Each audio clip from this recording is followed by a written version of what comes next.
He's editor-in-chief of Breitbart News and a New York Times best-selling author. And on this podcast, he brings deep research, prescient analysis, and world-class guests. He's Alex Marlow, and this is the Alex Marlow Show. All right, this is the Marlow Show. Busy start of the week, and it's going to be a very busy week. I hope all of you had a great Independence Day weekend. Mine was very good. I did something I hadn't tried to do in a while. I brought everyone out to Palm Springs, where my parents live, and it was something. We saw that Independence Day itself was not going to be too hot, kind of capping out the 104 range. It ended up being about 99, so it wasn't too bad at all. That was pretty nice. Had a good pool day, but it did creep up towards the 109, 110 range on Saturday and Sunday, and that's different. I got to say, I played a round of golf on Saturday afternoon when everyone was pooped out from the heat and was kind of taking a rest in the air conditioning, and I played in the cart. Which I'm a walker. I like to walk, but I did use the cart. I thought it would probably be deeply unsafe to not use one. And it took, no one was on the course. It took 3 hours and 5 minutes. And I went through 4 bottles of water. And I was thinking, I don't think most people are supposed to do this. I think this is very hot. It was feeling a lot like the surface of the sun. And I also took some unbelievable footage of the windmills. Missy, I'm going to have to send you this. I'll play this tomorrow. But I took the Palm Springs. Those of you who've ever been out there, surrounded by all these windmills, and they're never churning. So they're always just completely dead still, even though it's a sort of windy part of the world. It's new technology, guys, the windmills. They're brand new. We've never seen anything like it before. But it was a good trip. I was thinking about this because Master Marlow, he might be coming with me to the Student Action Summit, Charlie Kirk's event, big turning point event over the weekend. I might be bringing him. And I informed him of this, and I think he sort of freaked out, started to behave poorly. But overall, it was a good trip, and it was a nice 4th of July weekend for all of you. I had a couple of things that I observed that I wanted to share with the group. We were making a McDonald's run, and we were in the McDonald's, and I went in to pick up the food, and there was I noticed a guy who was there, and he was editing some stuff, and he had one of those ring lights set up like he was an influencer or a photographed influencer, and he had a T-shirt on in McDonald's. This is a restaurant that caters to children, and the T-shirt said, "Please do not feed drugs to the whores," in big block letters. So please do not feed drugs to the whores in block letters. And on both sides of the shirt. And I normally bring in Master Marlow Jr., who's sort of my buddy. He likes to be my companion. He wanders in with me wherever I go inside for shopping and stuff. Luckily I didn't bring anyone in because I think I wanted to keep them in the air conditioning in the car. And then I noticed that he was buying a Coke with his EBT card. So as someone who's trying to be an influencer, he's got profanity on his shirt in the McDonald's, and he's buying Coke with government money. And I was thinking, there is a lot we can do to cut back on people's entitlements. So I thought that painted an unbelievable picture of why it is okay every once in a while to not buy every vote. I know we got to buy some votes to get stuff like the big, beautiful bill through, but it's not so bad if we don't buy every vote, because sometimes we just need to straighten people out and start getting their act together. Just stop trying to be an influencer if you can't get a shirt that doesn't have a crude jokes on it, and if you don't have the presence of mind to not bring into a children's establishment. Anyway, a good trip, a good 4th of July, a lot of good news in my neck of the woods, and I hope all of you enjoyed as well. One other thing I did that was kind of fun is I read the physical Wall Street Journal because that was available to me in the hotel. I am a Wall Street Journal subscriber. I subscribe to the New York Times. I feel like I need to be fully informed on what the establishment is saying in order for me to do my job as editor-in-chief of Breitbart and as host of the show. But I did notice that I'm staring at this cover for the weekend edition of the Wall Street Journal right now. I'm looking at it, and it's just so woke. There's so many woke moments in it. But I was very struck by that their top of the fold headline, "Unpopular Bill Poses Big Challenge for GOP," referring to the big, beautiful bill. And I was thinking about what a lie this is, that the bill's unpopular, because people need to understand this math. Here is the math. If you try anything in Washington this day and age, that we are in such a partisan tribal moment where everyone sees politics everywhere and no one lets the other side be correct, even when they are correct. So Trump can take a policy line that it was supported by most Democrats, a decade ago, and not a single one of them, even the ones who sound reasonable in interviews like the John Fetterman types, none of them will vote for it at all now. So it's just one of these things where it's it is by nature, we're almost at a 50-50 spot. If Trump decided that we are going to, turn water into wine and we were going to be able to do it for free, there would be 50 Democrats or, 48 Democrats in the Senate or whatever the numbers are, 47. He would just say flat out, that's a bad idea. We don't want to do that. And so then you got to keep as much of your Republican coalition together as you can. And I think Trump was able to keep probably, I would say, 75-80% together on this bill enthusiastically. And then almost everyone else, aside from Massey and our new friend Brian Fitzpatrick, who will be a character on the show, I promise you, out of Pennsylvania, the two vote against the bill. You might lose a couple people, but overall, he kept almost everyone together and the vast majority together enthusiastically. But they announce it's unpopular because if you do anything in Washington, it's unpopular because there'll be certain people who gripe that it doesn't go far enough or goes too far. And this is one of these things that I flagged this because we have a very important midterm that's coming up in just over a year. And if we want to have this glorious opportunity that God gave us by sparing Trump's life in Butler, Pennsylvania, if we want to make the most of it, we need to start thinking about that now. And this is not helpful framing when you've got one of the better of the establishment papers already it's not unpopular. It's very popular amongst Republicans. A lot of the individual provisions are very popular. It's just every Democrat is de facto not going to like it, and some Republicans are going to act smug and superior. And I'm just not into that. I'm not into the smugness and superiority. It is not a good look for anyone in general in your life. Cut back on the smugness and the smarminess in your life, but especially when we're talking about governing. Like, it is time to govern. We have a chance to govern. Let's govern. Trump's governing. Think about the Iran strike. Think about the big, beautiful bill. He is governing. And I think that's a really big thing. And just look at the sniping that takes place at everything he does. And I don't think he cares. So free yourself, unburden yourself from what has been, and just understand that Donald J. Trump is leading. And it's okay to kind of take his lead on some stuff. All right. I've avoided as long as I can. This is about as long as I could make it. I have 7 minutes. That's about as far as I can get into it. But we got to get into it. The flood, it is just truly devastating, horrific stuff. Camp Mystic, all-girls Christian summer camp in Hunt, Texas. Just absolutely devastating, catastrophic. I will tell you that the family I was with over the weekend were...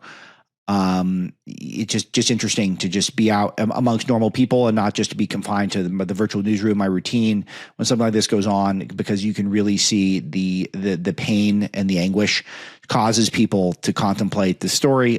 Just a worst time of day, worst weekend possible, that this camp that was just inundated, and as high flood levels swept through in the middle of the night, really early in the morning, which is even worse. As of this time, there are 48 adults have passed away, as well as 27 children. There are 11 more missing, most of them children as well. So it is a very high death toll. Could surpass 100. I don't quite see the math on that, but that's what people are saying. But a historic event in a way. Water rose 26 feet in a 45-minute period. But also this is a flood-prone area because there are lots of rivers. The Guadalupe River, which is getting most of the blame, but there's a lot of rivers here that go through this Texas hill country. This camp has been around almost exactly 100 years, which is kind of wild. It'll be 100 years next year. And it is a place where celebrities have gone. I think Laura Bush was a counselor there. LBJ sent kids there. Governors have sent kids there. This is not a camp where it's like teepees and yurts. This is a place where they have hard facilities. It's been well established. I think there were about 750 campers total at the camp. A lot of them third and fourth graders were the ones that I think got the worst of it. But it's just typical camp, doing sports and crafts and trying to be off the grid. And the off the grid part proved to be a real problem here, unfortunately. But it was a prominent place where a lot of people sent their kids. And in the 85 years that this particular family that owns it had been running the camp, of course, we'd never seen anything like this. But it's a very flood-prone area. We will come back to that. And part of that is sort of what created the beauty of the place. And there was clearly a deep lack of preparedness for this sort of thing, because even though this was a perfect storm in a way, it also was something that you need to plan ahead for this stuff. And that will be a big topic of conversation down the road. Flood alerts did go out, contrary to a lot of opinions that we saw in cable news. But it is, these people are at a river bottom. There's not great cell service there. And they got forecasts. The forecasts were bad, but the forecasts aren't pinpoint. Anyone who follows the weather, and I do constantly, partially for work, and mostly for work. I need to be on top of these things at Breitbart, natural disasters, acts of God. People who have in my newsroom and who consume my content with any regularity, I point this out quite a bit, that acts of God tend to have, if they come for you, then they have a bigger impact on your life. They have a bigger relevance to your life than any act of national government that we talk about all the time. So they're to be taken seriously, guarded against. And this is one where the water level is going up 2 feet in an hour. We're talking, this means exits are going to get blocked, entrances are going to get blocked, and the power is going to go out right away. So we're talking about trying to sift through muddy water, flood-drenched night, in pitch black, the pitch black nature of it, it's just hard to comprehend. So I was trying to figure out why there wasn't more of a warning, and there are a lot of questions that are answered. I've got some clips for you. I'll share some of it momentarily. There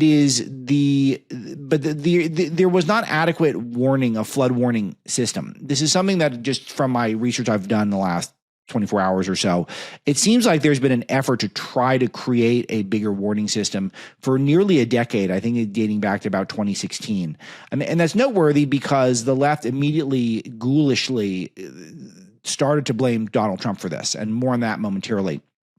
But rushing to their microphone or their keyboards to try to act like this was all Trump's fault or perhaps the Republicans' fault. And, there is shared blame here, but it is not like that any other government would have done more, because they wouldn't have. First of all, you can't predict the weather. Second of all, in terms of climate change, which you'll start moving into the climate change narrative of this, actually per capita flood deaths in Texas have gone down steadily over recent decades. So overall, this is an aberration. This is an exception to the rule. But what was the flood warning system like? Why wasn't there some sort of a siren? It seems like something that would have been very obvious, that there should have been some sort of a siren there. And I think that hopefully that there are lessons to be learned as time goes on. But as of now, it's still a scenario where there's still rain.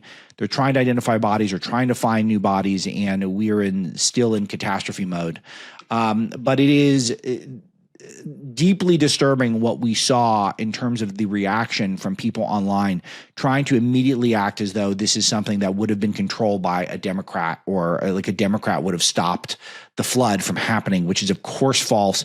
Everyone knows this to be false if you have a brain, and you are a true monster if you're vocalizing these opinions online, because again, we just got out of a Democrat presidency just a few weeks ago or a few months ago.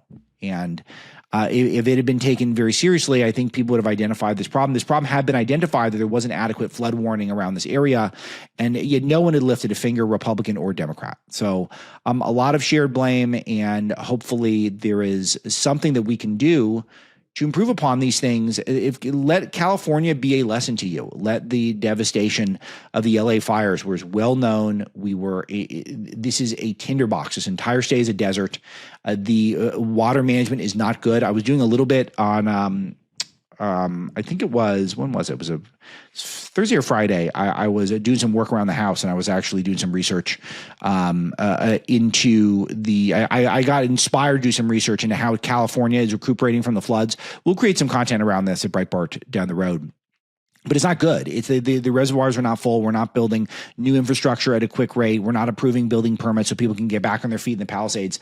And you start thinking about this thing in California that LA, we get the Olympics coming up in a few years, and the Trump administration is between a rock and a hard place, because they don't want to help, because Newsom is trying to spend time focused on Trump and podcasting, and not spending on time focusing on cleaning up LA and getting it prepared to be on the world stage and to have the entire world come into this city, which, by the way, I got to book a long vacation for that. I do not want to be around for that. No, thank you. No, thank you. No, thank you. I think I might be far north enough of LA where I won't get too much of the incoming, but that type of a zoo, the city's too crowded as is. The highway system is not going to work. So anyway, more on that. But when you've got a camp that's taking place in a river bottom with no cell service and there's no alert signs, yes, there are people who bear some blame, but it's not, you can't just say it was Donald Trump. Like, that's just amazing stuff that's what happened. And yet that's exactly what happened. I'll play you some of the worst reactions. I want to get a little bit of some more neutral color first. I'll give you some footage and I'll give you some Republicans reacting. Here's some footage. Those of you who are missing this on the screen, I'm just playing. It just shows you the level of devastation. That it's one of these things where how adequate of a warning could you have given for something like this? It's the what were you supposed to do? Evacuation. It would have been hard to reach people. It would have been hard to evacuate. We can always be better. We want to be better, but this is, there's just buildings just floating down the river, entire buildings floating down the river. So this camp. The session of the camp had been going on for quite a while. It'd been at least a week, and there are weeks to go. So Ted Cruz did a great job getting down there, and I think being neutral to this and not being overly political, but showing a nice presence. He spoke a bit and was asked some questions about it. I want to play some of this for you. You talked about how you know kids here, how you've taken your own kids to camp. Was it ever communicated to you that there was a need, that it was a priority to have a warning system so people had a chance to escape something like this? Well, listen, I think anytime you're dealing with major rivers, there's a risk of flooding, and there's always been a risk of flooding, particularly on the Guadalupe River. I will say, in the wake of every tragedy, there are things that are predictable. One of the things that's predictable is that you see some people engaging in, I think, partisan games and trying to blame their political opponents for a natural disaster. And you see that with a hurricane, with a tornado, with a wildfire, with this flooding, where people immediately say, well, the hurricane is Donald Trump's fault.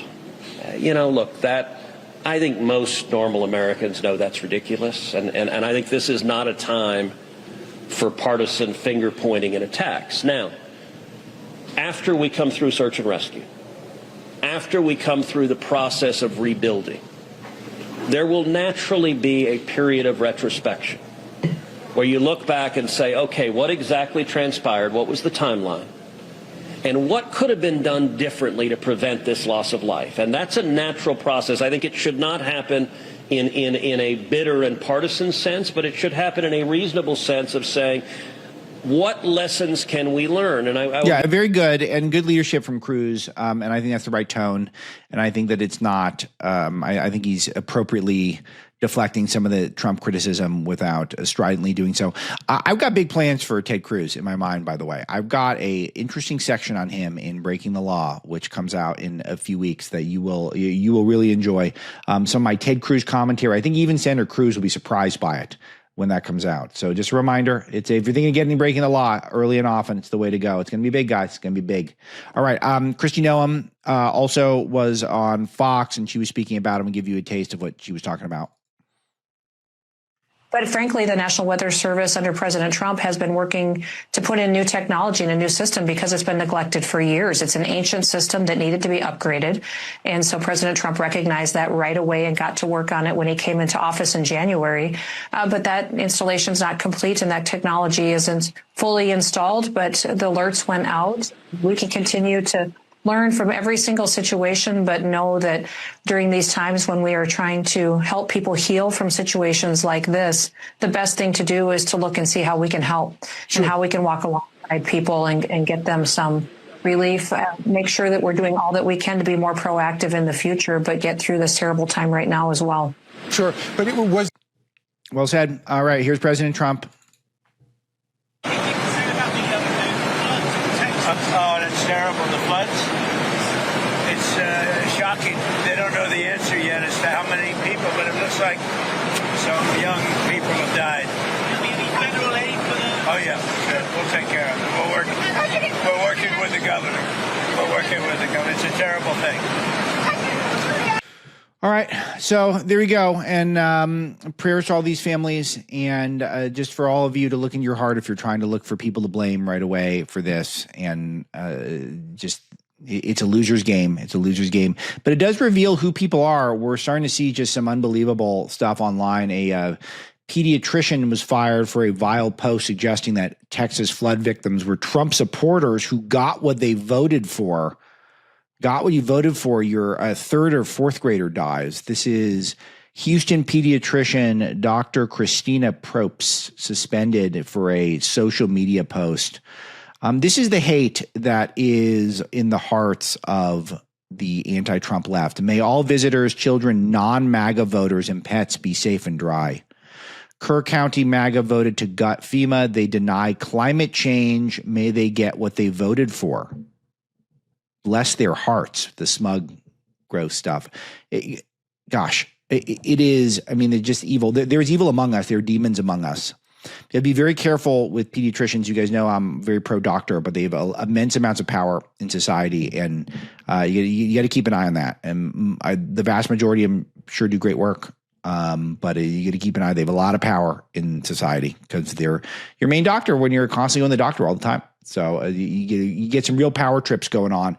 People think they're God, and you guys know I'm ride for doctors very hard, but very striking to me. Let's just put it this way. I was not shocked to learn that of all the doctors, that this was a pediatrician who did this. Just sick stuff. The climate change part really does strike me, though, because like the math is not there. I mean, the weather fronts are not getting worse. The flood deaths are not getting worse overall. This was particularly bad, but we need to be prepared. You know, you get the levees going, you get the warning systems going. You make sure that we have all the technology, keep an eye on stuff a little bit better so that you're able to be prepared for certain levels of risk. So it's not climate change doing this stuff. Really, really sick. We got some other clips for you of some of the reaction. This is I think this one is from a former Houston mayoral appointee, but you got to hear this one to believe it. Check this one out. I know I'm probably going to get canceled for this, but Camp Mystic is a whites-only girls' Christian camp. They don't even have a token Asian. They don't have a token black person. It is a all-white, white-only, conservative Christian camp. If you ain't white, you ain't right, you ain't getting in, you ain't going, period. Yeah, Fox News grabbed that. Sadie Perkins, I think is the person's name, a former Houston mayoral appointee. Obviously, another person who harbors a lot of hatred in her heart. It also makes it illogical. There's a logical fault here in that these people are suggesting that the white Republicans who run the state and run the country I guess, essentially murdered the white Christian girls. Like, why would they do that? By not being prepared? So that doesn't make any sense. So if it really is MAGA voters or just all white people, that wouldn't the supposedly racist Republicans want to protect them? So it does kind of conflict, and that shows you the leftist mind is not clear. Our friend Dennis Prager talks about this a lot, but just reminds you of how unclear they think. They're not just have a lot of hatred, but just this is when I talk about how the Democrats regard politics above all else, above God, above family, above community, above even their jobs for the most part. It's either so quick to try to suggest that it is the Republicans are to blame for everything because they're stupid and they're wrong and they're evil. And really just reveals that their own evil that is coursing through them. I got one more lib influencer that needs to be heard here. Maybe defunding the National Weather Service wasn't a good idea. Maybe not giving FEMA the resources it needs isn't a good idea. I am praying so endlessly for those girls and for their families, because what they are going through is unfathomable. Over 900 people have been rescued because of the flooding in Texas. 900 people. And it's still hurricane season. It's still hurricane season. This isn't over. There's going to be more floods and more storms in Texas this summer. Are we going to be prepared for those? So the cutting of certain types of funding, it doesn't mean that they're that was the cause of the weather front, or that people didn't adequately get warned. There was a warning that went out. This thing occurred in the middle of the night. It was concentrated to one area. It flooded very rapidly, and it's just so cold and callous. And it's so gross when they add, let me get out my petty political grievances against Trump for trying to scale back parts of the government that were failing. Recall how poorly FEMA did with the devastating Appalachian Mountain floods that was going on, that our own John Nolte reported on for us last year, where the FEMA was going around and they were seeing if there were Trump signs in the yard, they were skipping over those houses. And they came up with some rationale of why they were skipping over. It was legit. It was not. They admitted to doing this. But they did come up with some rationale that they didn't go to the houses with Trump signs in the yard. So why wouldn't Trump want to defund that stuff? I mean, there's no evidence that they were helping anyway, because we see this devastation all the time.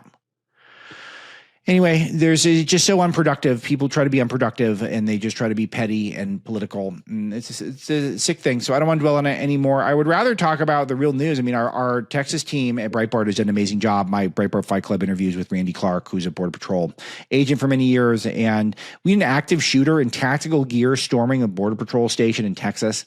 And just cops flat out neutralized the attacker. So the left wing called the violence. The law enforcement identified the gunman as 29-year-old Ryan Luis Mosqueda, apparently from Michigan, who came to a Border Patrol facility and trying to murder people, it appears, and got cut down, which is good stuff. Rather talk about that. Rather talk about the immigration agenda and ICE deportations, trying to ramp those up. But seems like there's always something crazy that gets in the way. That's all right. That's all right. We move ahead. Other big news over the weekend is Elon Musk has started a new political party. I've been saying this for a long time about Musk, and this is fun for me. This is a fun part. It's hard to transition from the worst story of the year to the kind of a fun story. But Musk's political instincts are absolute trash. They are garbage. He has no political feel. He just has no tact. He's just a blunt force instrument when it comes to being a CEO, and he has no timing. And he just does no sense of self. He does not know when he comes off as cringe and inappropriate. And why, on the heels of Trump passing a historic piece of legislation, when he's brokering peace between far-flung, war-torn regions, and he's carrying out devastating strikes, and the jobs data continues to be better than people thought, and you've got all these countries coming to heel on trade, and Keir Starmer's calling him, not Keir Starmer, with Mark Root or Rudy, whatever we're calling him daddy, and everyone's going, yeah, he kind of is daddy. He's treating everyone like Trump is so on fire right now, and Musk is now just on this generational losing streak, and he thinks, I'm going to start a political party to oppose Trump, and he's calling it the America Party. He is not the guy to run anything called a American party. He just isn't. First of all, he's not someone who's native born in this country, and does not seem to have a particular affinity for Americans. That he has been a huge advocate for unlimited H-1B visas in particular, and has not been a guy who is, I think, deeply internalized America First values. I've noted this over and over again, that Musk is not an America First. He's not MAGA, and I pointed this out on X, the Everything app. But he's not a MAGA person. His history of praising China, saying that it is better, saying that the leadership cares more for their people than Americans, that China rocks. I mean, allowing for the Uyghur slave camps. I mean, none of this stuff that Musk has done through his history reveals that Musk, who's been a pro H-1B nonstop guy, been a pro electric vehicles guy, he's just not MAGA. He just isn't. The H-1B stuff in particular is huge because Neil Monroe caught this for us at Breitbart. We're working on a story for you that we'll have up coming up here. But he immediately hired a Indian-born deputy to serve as the treasurer of the new party. So you're on the America Party, you're not American, and then you're going against Donald Trump, who is basically just co-opted patriotism. He's got the red hat. He's trying to bring back American, our ability to celebrate this country. and you're coming in when he's riding high, and you immediately hire a treasurer from a country where you controversially hire a lot of people at the expense of American workers. And I don't need to make this personal about India, because a lot of credit is due to India for training and educating people in a way so that they are very desirable in the marketplace for businesses. That's not nothing. I'm not discounting that. But overall, Musk has a career of highlighting Indian managers in particular, trying to get them in here to the United States so that he can use America as a launch pad for his ideas, but not use Americans. And this comes up in Neil's piece. It's not about Americans. It's about America as a land of economic freedom. And this is exactly what we hate about the open borders crowd. This is the nature of America first. And I can educate Mr. Musk on this, that America is not just an economy. This is one of the most fundamental principles, that we are a homeland, we are a people, we are a nation. And that's why we want a border. That's why we don't want unlimited people coming in here with no connection to this country.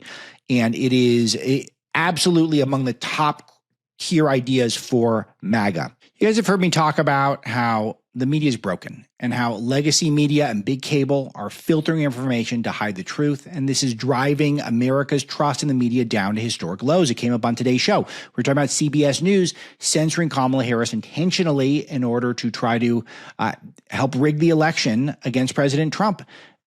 These people benefit, these companies benefit from spectrum, which is allocated from the U.S. government. Thanks to the podcasts like Breitbart, new media outlets, the truth can break through and providing voices that otherwise would not be available to you on the airwaves. But one of the reasons why they keep us limited is because spectrum is limited. Trump isn't buying it, neither is Senator Ted Cruz. And in the big, beautiful bill, Republicans have heard your voice and are providing more spectrum. So what does that mean for you? It can reduce your monthly broadband bill, preserve your ability to watch, listen, and stream content that you choose, and not just what's chosen to you by some cable provider. The sale of spectrum will also generate billions to reduce our national debt. So don't let giant cable providers and legacy media continue to filter your information. Tell your senator and member of Congress to work with Senator Cruz and President Donald J. Trump to expand spectrum. This could be very helpful to those alternative media outlets that I know you love them because you're already using them. EndTheCableopoly.org is the website to learn more. EndTheCableopoly.org. If you want more spectrum available, that's the place to go. Check it out. So a point that cannot be overstated here, that Musk is completely clueless if he thinks he's going to start something called the American Party. And what's his governing principle? What's the main principle he's got? He's just importing a bunch of H-1B workers? That's what he's going to do? So he's hugely reliant on importing Indians for everything he does. Again, I'm not trying to call it the Indians in particular. We only have the best Indians. I have a lot of nice things to say about India, but I will say overall, I would prefer that the American Party be led by Americans, and I would prefer that Americans get the jobs first, and then the Indians can come in next. So there you go, for anything remaining. Mark Cuban and Anthony Scaramucci are allegedly interested in joining the party. That's great. I mean, those guys are losers. They got more stridently anti-Trump the better Trump was doing. So the better Trump was doing, the more those guys ran from Trump. So that's great. Have all the losers join up your party. This is what I'm talking about with his timing being so bad. Tesla's stock was doing better last week because it seemed like finally Musk was going to actually focus on his businesses, which are some of the biggest businesses in the world, businesses that do great things. Starlink, it'd be nice to have Starlink right now up over Texas. I hope it's there. I know that he's our best hope getting internet. There was no limited accessibility to internet clearly, or I think the warnings would have been received by more people and would have been heeded more readily during that Texas flood. So he's a guy who can help with that. He probably is helping. And people would like for him to focus on that stuff and not on politics, where he's no good at it. He's not good at politics. He's good at business. So Tesla now, the stock plummeted 7% after he announced he's launching a political party. If you're on a board of Tesla and it's a bit of a cult stock, and a lot of the value of the stock is that you've got world's most genius CEO, but he doesn't want a CEO. He wants to do ketamine and play video games and challenge Trump because he's bitter that in the cosmic battle of world's most influential people, Trump is winning at the moment. That is not great if you're a shareholder or board member of Tesla. So anyway, we're looking good at Breitbart as always. I always took Musk's political support for Trump as helpful, but not pure. And I thought that it was a chance that he was just trying to con Trump into keeping the H-1Bs. I'm sorry, not just the H-1Bs, but I'm sure he'd love more H-1Bs. But to make sure that the EV grift continues, the Green New Scam stuff, where there are tax benefits for having electric cars, and there's EV mandates remain in place in various blue states. And all that stuff is going away. It was always going to go away. I talked to a smart guy in my life who is he's a Republican now, but he was a Democrat for much of his life, and is a Tesla super fan. And he was laughing at the idea that Trump was ever going to keep the EV mandates and the electric vehicle tax write-offs. Like he said, of course, there was no way. The way he phrased it to me, laughing, he said, there's no way he was going to keep that. Of course not. So, the Chinese media, which is normally very supportive of Musk for obvious reasons, he does lots of business in China, legitimizes China. He's like PR for China around the world, has dismissed it as a high-profile bargaining chip, Musk's new party. And I think that's about right. So, but fine, bring it on. I love it. I mean, I'm feeling great about this stuff because I thought that Musk was helpful. I maintained that he was helpful. I'm glad that I didn't go quite as far as some of my favorites in the conservative media space with some of the criticisms of him, because I think he does do some good. But overall, you remember at Breitbart, we were talking about hype for many years, that he is a marketer, a P.T. Barnum type more than anything else, and he gets a lot of attention, and he does some good, but he is not some sort of a demigod the way he's been treated. All right, other serious topic. DOJ and the FBI have claimed that Jeffrey Epstein committed suicide. No client list, very limited information. This is another one where I'm taking a little bit of a dub here. You got to do it. I'm in a crowded space. I got to sell the soap here. But the Justice Department, FBI concluded there's no evidence Epstein blackmailed powerful figures, or that he even had a client list, or that he was murdered. Just like anything that was on your list of things that you thought Jeffrey Epstein had done, the government's not going to help us with this. And I will tell you, as much as I like Donald Trump, as much as I like Kash Patel, I don't know Bongino well, but I respect what he did as a businessman, and seems a good guy. I don't know Pam Bondi well. I don't know if she's the biggest heavyweight in the legal MAGA world, but I know that she's good. But I did not think we're going to get much, and I did not get this audience's hopes up. Those of you who, if I'm your favorite show or one of your top shows, you not hear me obsess about this stuff. Part of it is because I was very cynical. We were going to get a lot of answers on this thing, and that's disturbing. I'm disturbed as much as you are. But I never thought we would get answers to the Epstein questions. I thought that either the blackmail was running so deep, or there was not as much to reveal as but either way, it was going to be one of those two. It was not going to be they were going to spill the beans in this stuff. We've never gotten clear answers on things like this in the past. And I just thought, closing in on 40 years, circling the sun here, I did not think that all of a sudden we were going to start getting answers, even if we had good people in place at the top. I just thought for whatever reason, we were not going to get full and complete answers, or those answers were not going to be what some of our worst fears were and worst thoughts. So that's where we are. And so I don't need to dwell on it more than that. I'm sure many of you are disappointed. I would love thoughts. aloha@alexmarlow.com about what you think is really going on. Feel free to reach out. But I will tell you, I'm in a small group of people who woke up to that news and was not surprised.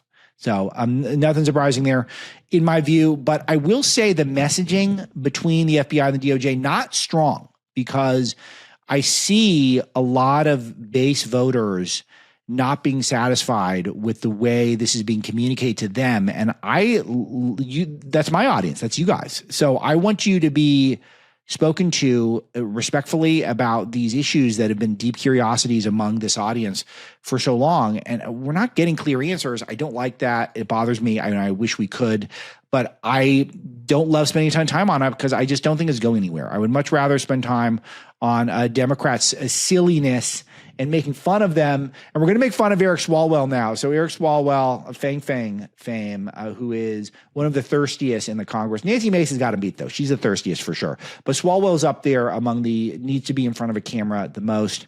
And he now has gotten busted. I've noticed this is happening. So the Gen Zers they do these TikTok videos where they interview someone and the person kind of acts like they were surprised that they got stopped, but we know that they weren't surprised. They knew whatever was coming was coming. Swallwell's been doing that a lot, and someone made a supercut of it, and I really love this because I saw this from a guy named Matt Whitlock. I don't know if he was the one who cut the video, but I've been kind of thinking someone was going to do this, and someone did. I got to play this for you. Check this out. Hey, Congressman. What's going on? Hey, Congressman. What's up? Hey, Congressman. Hey, what's happening? You're everywhere, man. Yeah. Hey, Okay, so this is a guy, it's the same guy. You can just say, hey, Congressman. And he tracks down Swallwell. You ask him a question. Swallwell does a terrible job of acting surprised. And then he's inevitably going to give an answer on some political topic du jour. But my favorite part was that last little bit, the third one, I'll play it back, where he says to his own staffer, who's clearly this guy's on his staff, right? I mean, some sort of a weird Swallwell super fan.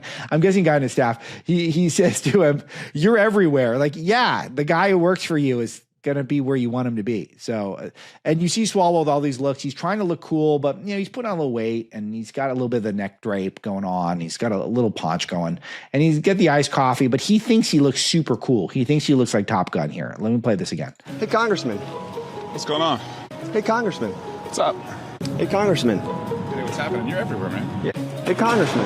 What's going on? Hey, Congressman. Hey, what's happening? Hey, Congressman. What's going on? Hey, Congressman. Oh, what's up, man? Train takes. Hey, Congressman. Oh man, here's where I don't blame them. I don't blame them. Someone tacked on a Office clip at the end. I don't get that. You blew it. Like why? Who added that Office? There's a clip from The Office at the end. What is that about? I like The Office as much as the next person, but it just.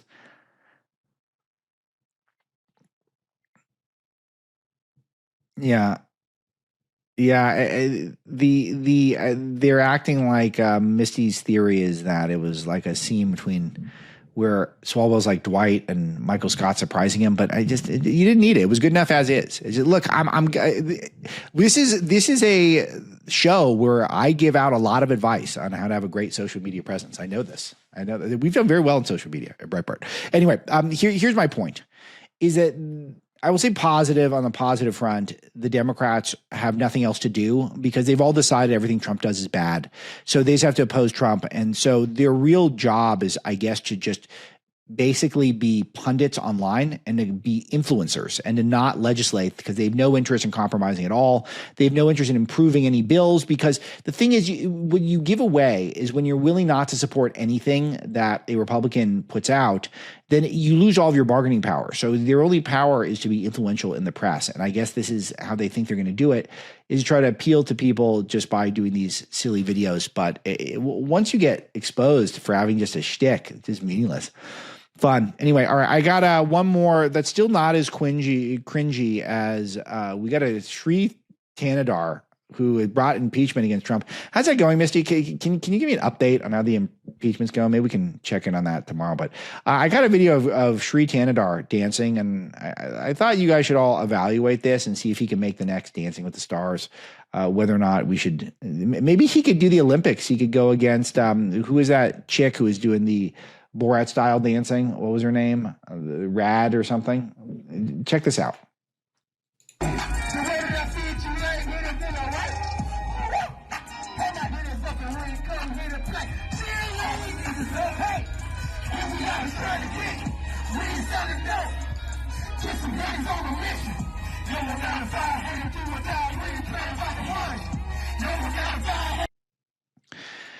Who was that chick's name who was so terrible at breakdancing? Now I'm obsessed. I gotta look this up. I should look this up before the show. It's just I need to put the audience through this where I'm Stratton blanking this person's name. But those are some sweet moves by Shri. I mean, this is what I'm saying is that they have nothing to do.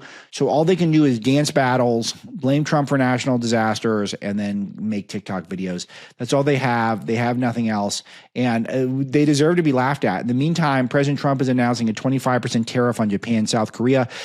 So a lot of the tariff stuff is going to come to a head this week. So a lot of the pauses on various tariffs are expiring this week. So just look for rapid tariff and trade news.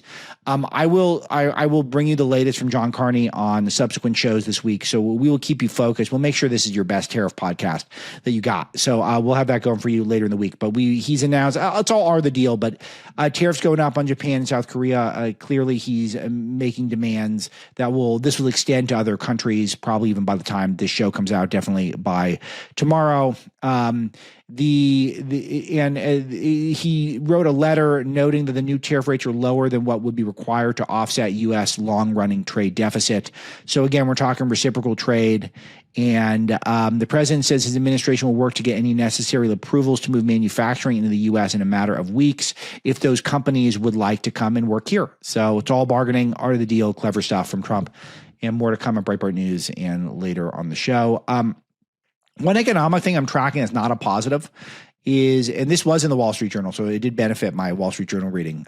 Look, you get some stuff out of it. First-time home buyers are missing from the economy. Landlords are the winners here. So, and this is a big Democrat fantasy that we move away from ownership and we move towards renting. So you're perpetual renters. It's first of all, I think man is my concept of man's full at their peak, their full formation involves owning your home and even better, owning some land to go along with it. I just feel like there's something that there's probably someone who's given this deeper thought than I have, but it feels like that for the soul that you want to be able to have your own property. And this is something that is nice. The ideal dwelling is the single family dwelling, I think, in most cases. I know there are practicalities. If you make your living in New York City, a major city, it's not realistic. I lived in apartments for a long time, probably did spend 10 years in apartments or dorms in my life, maybe more, maybe 15. So it's I'm aware of this. You can have a nice life in those places. There are advantages. But I do think the preeminent is having your own house, and there's just something different about that. And then having some land to go around it is nice. So that is the American dream. And when people feel like that's harder to attain, I do think that's bad for the national spirit. I think it hurts morale. And it just does feel like the way that, given the interest rates, given that we're such a debtor economy, given the level of borrowing, it just feels like we've artificially jacked up the prices of homes so that they're really unaffordable for most people unless you inherit money. So unless you inherit a lot of money, it's very difficult, particularly in a major city, to save up enough money to be able to put a down payment on a house. And then once you do get a down payment on a house, it's kind of a gold rush. I mean, it really does appreciate. Most areas seem to appreciate pretty rapidly. It's a great investment.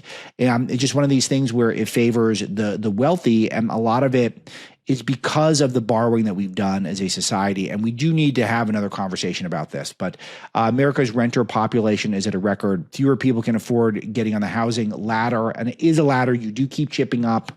And, I live in a very nice neighborhood, and I will tell you that I would not live in the neighborhood that I get to live in if I hadn't stretched and strained to get into my first house, which was a big house, but there's a lot of problems with it. And it was a lot of heartache that went into it, but getting on that ladder was probably the smartest thing I ever did financially. So it's just one of those things where I encourage you to try to do that if you can, but it's clearly at a macro level becoming more out of reach for a lot of Americans, which I think is bad for the economy, but bad for morale as a country. So I'm putting in a warning on this, and we will explore it, I think, deeper in other shows. I'll close with one fun one, which is we got a new villain that we're targeting here in the Breitbart. The politics is a downstream of culture realm of our newsroom. That a Superman director, James Gunn's got a new Superman coming out from the DC studios. James Gunn runs that. He's directed a lot of movies, some of them good, a lot of them superhero movies, and some of them not as good. But he's directing this Superman movie, and he says it is about politics. It's about how an immigrant that came from other places and the kindness we have lost. So he's admitting the new Superman is woke. So this is not Disney. It's not Marvel. This is a DC studio thing. And James Gunn was fired from Disney, by the way, because of tweets about child rape, Mexicans, and AIDS and the Holocaust. Old jokes, basically, who knows how much he was joking. This guy is clearly a crazy person. But he comes out and he's got a movie that's going to cost hundreds of millions of dollars, and he announces it is quite literally about politics and about the kindness we have lost, the basic human kindness. So it's about Trump supporters' hatred of immigrants. So we have a solemn obligation to strangulate the Superman movie. I would say figuratively speaking. So just to be clear that I'm not calling for violence, but you're obliged to not go and to tell all your friends and family members that if they go, they're supporting a very nasty individual who hates this country. All right. So I've been going around and talking to people, and more people are deeply concerned that their retirements are starting to crumble. They're looking at their 401k, and it probably lost money this year. The average accounts dropped 3% in the first quarter alone. And that was before the next wave of market chaos that's rolling in. And while your savings could be sliding in some of those old-timey formats, gold is rocking it. I was just looking at it earlier today, and gold is up today as I'm recording this. It is up a couple percent over the last 5 days. It is up over 25%, pushing 26% just this year. Year over year, gold's up 42%. I mean, just wild stuff. It just, gold is where it's at in terms of growth right now. Silver also hit a 13-year high, climbed more than 20% this year. This isn't a theory. It's happening right now, and people are waking up. More Americans are moving their retirement out of Wall Street and into real physical assets that actually hold value when everything else starts falling apart. That's why my friends at Priority Gold, great partners, the original sponsor of the Alex Marlow Show, put together a free wealth defense guide. It walks you through how to move part of your IRA or 401k into physical gold and silver. No taxes, no penalties, just a smarter way to take control of your future. Text the word freedom to 24999 to get your free copy. That's the whole number, 24999. You text the word freedom, they will get it to you. You could also go to prioritygold.com/freedom right now to get your free guide. It's prioritygold.com/freedom, because hoping it gets better is not a plan. You can take action now with my friends at Priority Gold. Superman, you recall that he was fighting for truth, justice, and the American way. That was the slogan. Last week, we learned that the star of the movie, some person called Corn Sweat. His last name is literally Corn Sweat. I hadn't heard of him. He's a handsome guy. He's not as handsome as Henry Cavill, though. So they definitely got a downgrade in that regard. But some guy named Corn Sweat, I hadn't heard of him. I'm sure he's a big star. I don't know. I don't watch enough movies. But he blurts out that the new slogan for Superman is, get this, guys, truth, justice, and all those good things. Truth, justice, and all those good things. So I make fun of it because it's going to bomb. I mean, there's no way, unless the movie is just The Godfather, which is not. The early buzz is very bad about the quality of the movie. But it's about politics. It's about how America's bad to immigrants. It's about how we're not kind. And it's not about America. Superman, who is the iconic American hero, it's about all those good things, whatever that means. All right, great. They're making my life very easy here. And so I thank James Gunn, and I thank all the idiots who put together this marketing campaign. And good luck to Mr. Corn Sweat. It's just fun. All right, Misty, we're doing some more Superman content this week. We got to make that happen. That's going to happen, especially when it bombs. So we can take full credit here on the Marlow Show. Yeah. Well, let's do a Nolte. Let's get on the books. All right, big stuff coming this week for the show, and I'll mention it as we go along. But I thank you for being here with me. I thank you to producer Misty, and for telling 10,000 friends and family members, liking, subscribing, all that stuff, all those good things, as Superman would say. That's the show. Talk to you tomorrow.